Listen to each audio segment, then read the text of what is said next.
टुनटुनी चिड़िया अपने माता पिता के साथ एक छोटे से घर में रहती थी। टुनटुनी की माता टूनी चिड़िया और पिता टुन्नू चिढ़ा एक बड़े से खेत में छोटे पद पर नौकरी किया करते थे। एक दिन टुन्नू चिड़े को रास्ते में कुछ बदमाश चील और बाज रोक लेते हैं। ये चिड़े, बात मान लो वरना तुम्हारे साथ ठीक नहीं होगा। नहीं, मैं गद्दारी नहीं कर सकता। मैं उस खेत में 18 सालों से काम कर रहा हूँ। न जाने कितने मजदूरों का गुजारा उसी खेत से होता है और तुम उसी को बिगाड़ना चाहते हो। टुन्नू, तुम क्यों चिंता करते हो? हम तुम्हें इतना पैसा देंगे कि तुम्हें जिंदगी भर कमाने की जरूरत नहीं पड़ेगी। एक बार मना कर दिया ना, फिर भी आपके समझ में नहीं आता। मैं आपके बुरे कामों में साथ नहीं दूंगा और ना ही ये सब होने दूंगा। इसलिए ये बुरा सपना देखना छोड़ दो तो अच्छा ही होगा। वो बदमाश खेत की सारी फसल को लूटना चाहते थे, परंतु टुन्नू चिड़े के होते हुए वो इस काम को नहीं कर सकते थे। इसलिए वो टुन्नू चिड़े को अपने जाल में फंसाने की खूब कोशिश करते हैं, परंतु टुन्नू चिड़ा साफ इनकार करते हुए वहाँ से चला जाता है। तभी बाज चील से कहता है, मालिक, ये चिड़ा तो बहुत ही ईमानदार है, हमारा साथ कभी नहीं देगा। खेत को तो हम लूट कर ही रहेंगे और उसे जलाएंगे भी, पर उससे पहले हमें टुन्नू चिड़े को रास्ते से हटाना होगा, फिर हमारा काम आसानी से हो जाएगा। फिर वो सभी बदमाश पक्षी टुन्नू चिड़े को मारने की योजना बनाते हैं। इधर टुन्नू घर जाकर अपनी पत्नी को सारी बातें बता देता है। तभी टूनी चिड़िया कहती है, टुन्नू जी, हम कल जाकर खेत के मालिक को सारी बातें बता देंगे, फिर वो बदमाश पकड़े जाएंगे। हाँ हाँ, क्यों नहीं। हम सबसे पहले मालिक जी से ही बात करेंगे और उन बदमाशों को पकड़वाएंगे। ऐसे बातें कर वे दोनों पति पत्नी सो जाते हैं और इधर बाज और चील उन्हें मारने आ जाते हैं। इससे पहले कि ये किसी को हमारे बारे में बताए, इसके पूरे घर को जला दो। पर मालिक, ऐसे तो इसका सारा परिवार खत्म हो जाएगा। हम अकेले टुन्नू चिड़े को भी तो मार सकते हैं। अपना मुंह बंद रख और इधर देखिए मशाल, मैं खुद ही घर को आग लगाता हूँ। फिर चील सारे घर को आग लगा देता है और वो दोनों वहाँ से भाग जाते हैं। टुनटुनी चिड़िया तो जैसे तैसे बच जाती है, परंतु उसके माता पिता की जलकर वहीं पर मौत हो गई थी।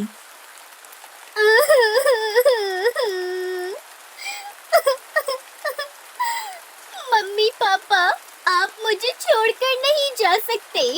मैं आपके बिना कैसे रहूंगी? इस तरह से रोते रोते उस छोटी चिड़िया की रात वहीं पेड़ पर निकल जाती है। सुबह को एक पड़ोसन आंटी सुंदरी टुनटुनी को अपने घर ले जाती है। वो उसे भोजन खिलाती है। ऐसे ही कुछ दिन तो बीत जाते हैं। तभी सुंदरी का पति कड़कनाथ सेठ उससे कहता है, हम इस टुनटुनी को कब तक अपने घर में ऐसे ही रखेंगे? पहले से ही खर्चा क्या कम है, जो ऊपर से एक और बढ़ गया। देखो जी, जब तक इसका कोई रिश्तेदार या जान पहचान वाला नहीं आता, तब तक हमें इस छोटी बच्ची को अपने घर में ही रखना होगा। मुझे नहीं लगता कोई आकर उसे अपने साथ ले जाएगा। ऐसी बला से तो सब दूर ही रहते हैं। फिर हम क्यों सहें? हमें भी इससे छुटकारा पाना ही होगा। ऐसे बातें कर वे दोनों पति पत्नी टुनटुनी चिड़िया को घर से बाहर निकाल देते हैं। टुनटुनी चिड़िया, तुम कहीं भी जाओ, पर हमारे घर लौटकर कभी मत आना।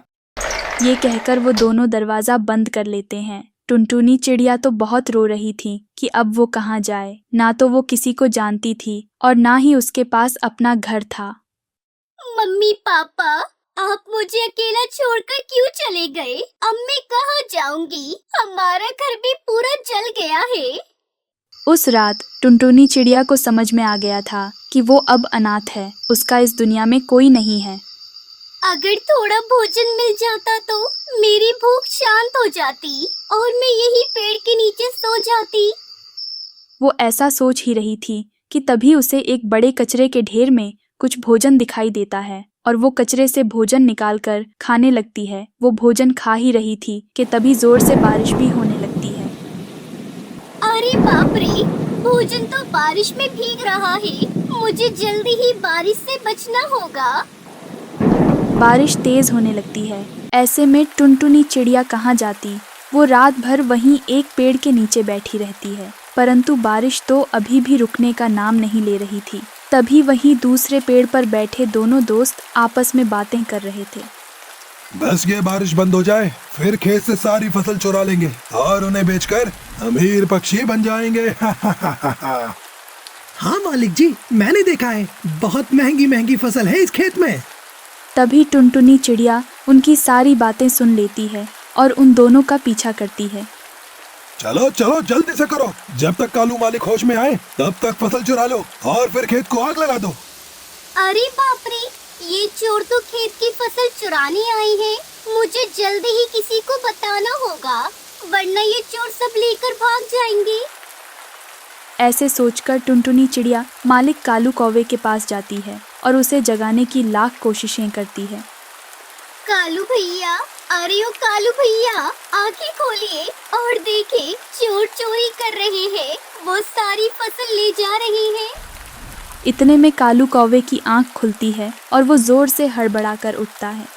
अच्छा हुआ जो आप यहाँ आ गए। मैं अभी पुलिस को बुलाता हूँ और फिर वो दुष्ट चील और बाज को आकर पकड़ लेंगे। फिर कालू कौवा पुलिस को फोन कर देता और पुलिस वाले बड़ी होशियारी से वहां आकर चोरों को पकड़ लेते हैं। अरे बाप रे, ये कहाँ से आ गए? किसने बुलाया आपको? अरे बदमाश चोरों, तुम्हें क्या लगता था कि खेत को लूट कर भाग जाओगे? अब रहना आराम से जेल के अंदर। टुनटुनी, आज तुम्हारी बहादुरी के कारण ये चोर पकड़े गए और मेरा खेत जलने से बच गया। अब तुम्हें परेशान होने की कोई जरूरत नहीं है, तुम मेरे यहाँ पर काम कर सकती हो। उसके बाद टुनटुनी चिड़िया कालू कौवे के खेत में काम करने लगती है और खुशी खुशी अपनी जिंदगी बिताती है।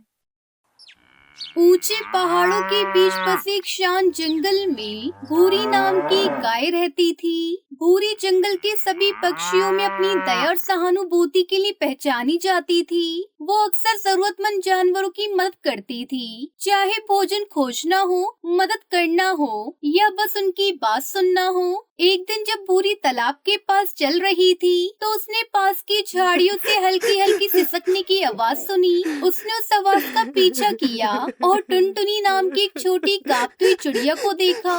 उस चिड़िया का पंख टूट गया था और वो उड़ नहीं सकती थी। भूरी धीरे से टुनटुनी चिड़िया के पास आई और पूछा, तुम क्यों रो रही हो? तुम्हारे पंख पर चोट कैसे लगी?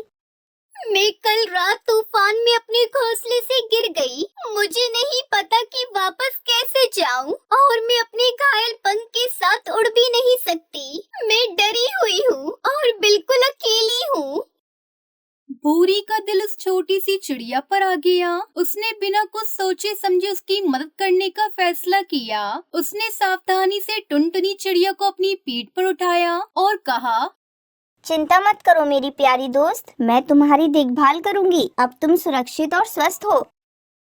भूरी गाय टुनटुनी चिड़िया को एक पेड़ के पास ले गई और उसने टुनटुनी चिड़िया को अपना खाना दिया, फिर अपने घर ले गई। समय के साथ टुनटुनी चिड़िया का पंख ठीक हो गया और उसने अपनी ताकत वापस पा ली और वो दोनों जंगल के सबसे अच्छे दोस्त बन गए। जैसे जैसे टुनटुनी चिड़िया का पंख बेहतर होता गया और वो दिन आ गया जब वो अपने परिवार में लौटने के लिए तैयार थी। वो उड़ान भरने के लिए तैयार होकर भूरी की पीठ पर बैठ गई, लेकिन उसकी आंखों में आंसू भर आए। टुनटुनी चिड़िया ने अपने प्रिय मित्र भूरी गाय को गले लगाते हुए कहा, मुझे तुम्हारी बहुत याद आएगी। आप सबसे दयालु, सबसे प्यारी है, जो मैं कभी भी भूल नहीं सकती। भूरी गाय ने मुस्कुराते हुए जवाब दिया, और मैं भी तुम्हें याद करूंगी, लेकिन याद रखना, सच्ची दोस्ती हमेशा के लिए रहती है, चाहे दूरी कितनी भी हो। उसके बाद टुनटुनी चिड़िया अपने परिवार के पास चली जाती है और भूरी गाय फिर से अकेली हो जाती है। एक दिन जब भूरी गाय उस नदी के पास अकेले चल रही थी, तभी फिर से उसकी मुलाकात टुनटुनी चिड़िया से हुई। भूरी, जब से मैं तुम्हें छोड़कर गई, तभी से मुझे तुम्हारी बहुत याद आई। अब हम दोनों साथ में रहेंगे, मैं तुम्हें छोड़कर कहीं नहीं जाऊंगी। भूरी गाय टुनटुनी चिड़िया की बातें सुनकर बहुत खुश होती है। अब दोनों साथ में पूरे जंगल घूमते फिरते। एक दिन की बात है, भूरी, हम साथ में तो रहेंगे, लेकिन हम खाना क्या खाएंगे? उसके लिए काम तो करना पड़ेगा। अरे टुनटुनी, इतनी सी बात, सारे जंगल के पक्षी मुझसे ही तो दूध लेने आते हैं। क्यों ना तुम बाजार में दूध बेचो और उनसे जो पैसे मिलेंगे उससे तुम अपना घर का खर्चा निकाल लेना। भूरी, तुम सच में बहुत अच्छी गाय हो। अब टुनटुनी चिड़िया बाजार में दूध बेचकर अपने घर का गुजारा करने लगती है। टुनटुनी चिड़िया को ऐसा खुश देखकर उसका पड़ोसी कालू को उससे जलने लगता है, क्योंकि कालू कौवा भी बाजार में दूध बेचने का काम करता था। ये टुनटुनी चिड़िया तो बड़े मजे से दूध बेच रही है, ऐसे तो मेरा काम खराब हो जाएगा। मुझे भूरी और टुनटुनी की दोस्ती को तोड़ना होगा।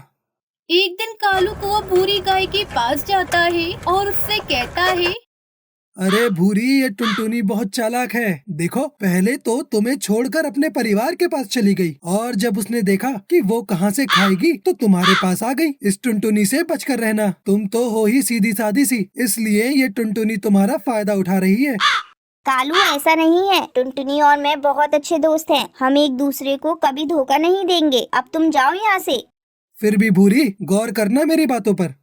इतना कहकर कालू कौवा वहाँ से चला जाता है। वहीं टुनटुनी चिड़िया दूध बेचने में इतनी बिजी हो जाती है कि वो भूरी गाय को भी समय नहीं दे पाती। भूरी गाय मेरे लिए कितना कुछ करती है, क्यों ना मैं उसके लिए गौशाला बनवा दूं। इससे वो बहुत खुश हो जाएगी और फिर वो कभी अकेली भी नहीं होगी, क्योंकि जंगल की जितनी भी गरीब गाय हैं, वो सभी इसी गौशाला में रह लेंगी। फिर टुनटुनी चिड़िया जंगल में गौशाला बनवा देती है और भूरी गाय ये सब देखकर बहुत खुश होती है। टुनटुनी चिड़िया, तुमने मेरे लिए इतना सोचा, ये बहुत बड़ी बात है। अब मेरे दिल में तुम्हारी इज्जत और बढ़ गई है। पता है टुनटुनी, वो कालू कौवा तुम्हारे बारे में बहुत गलत बोल कर गया और मैंने भी उसे समझा दिया। भूरी, ये कौवे तो होते ही ऐसे हैं। इनकी बातों पर कभी विश्वास मत करना। ये तो हम चिड़िया से बहुत जलते हैं। इस तरह टुनटुनी चिड़िया की दोस्ती मजबूत हो गई और फिर दोनों खुशी खुशी अपने परिवार के साथ रहने लगती हैं। भूरी गाय को एहसास हुआ कि भले ही दो शारीरिक रूप से अलग हो जाए, लेकिन उनका बंधन और प्यार अटूट रहता है। वो टुनटुनी चिड़िया को अपने परिवार और दोस्तों के साथ खुश देखकर बहुत खुश हुआ करती और दोनों भी साथ में खूब घूमते फिरते। इस कहानी से सीख मिलती है कि सच्ची दोस्ती की कोई सीमा नहीं होती। ये दया, सहानुभूति और प्यार के बारे में है, जो दोस्त दूर होने पर भी मजबूत रहता है।